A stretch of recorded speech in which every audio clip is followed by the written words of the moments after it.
एक गांव में एक साल बरसात नहीं हुई। मानो वरुण देवता रूठ गए हों। बिना बरसात के लोग तड़फने लगे। अकाल जैसी स्थिति पैदा हो गई। गांव में एक साधु महाराज थे। सभी गांव वालों को उन पर बहुत भरोसा था।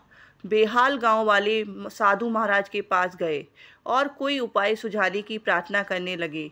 साधु महाराज ने उनकी बात तो मान ली, लेकिन सबसे एक सवाल पूछा, आप ईश्वर पर विश्वास करते हैं?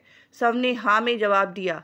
उस पर साधु महाराज ने कहा, हम सब मिलकर इस गुरुवार के दिन बरसात के लिए ईश्वर से प्रार्थना करेंगे। आपके मन में इस बात के प्रति पूरी श्रद्धा होनी चाहिए कि हमारी प्रार्थना ईश्वर जरूर सुनेंगे। इतनी श्रद्धा तो आपकी प्रार्थना में है ना? फिर सबने हाँ तो कहा। आप सब इस गुरुवार को गांव के बड़े मंदिर में आइए। ईश्वर की तहे दिल से प्रार्थना कीजिए। इस बात पर श्रद्धा रखिए कि आपकी प्रार्थना ईश्वर जरूर सुनेंगे। गुरुवार का दिन आया। सभी गांव वाले मंदिर में उपस्थित हो गए। काफ़ी देर तक सबने मिलकर ईश्वर की प्रार्थना की। बरसात होने की राह देखने लगे। काफ़ी समय बीत गया, लेकिन बरसात नहीं हुई। सब लोग अधीर हो गए। वे साधु महाराज के पास आए और पूछने लगे, महाराज, आपके कहने पर हमने ईश्वर से प्रार्थना की तो, लेकिन बरसात नहीं हुई।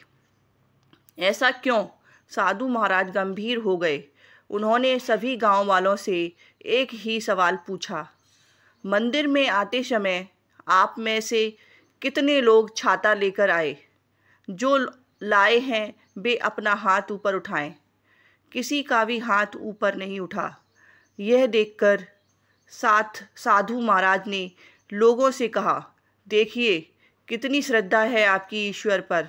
आपके मन में यहाँ आते समय यह श्रद्धा होती कि प्रार्थना करने पर ईश्वर की कृपा होगी और बरसात अवश्य होगी, तो मंदिर आते समय आप सब साथ में छाता ले आते। लेकिन आपकी तो ईश्वर पर ऐसी श्रद्धा थी ही नहीं, इसलिए कोई भी छाता साथ नहीं लाया।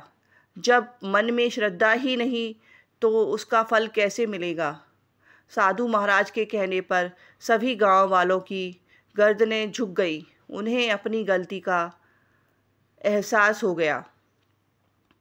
अगर आपको मेरी ये कहानी अच्छी लगी हो तो मेरे चैनल को subscribe, like, comments and share करें।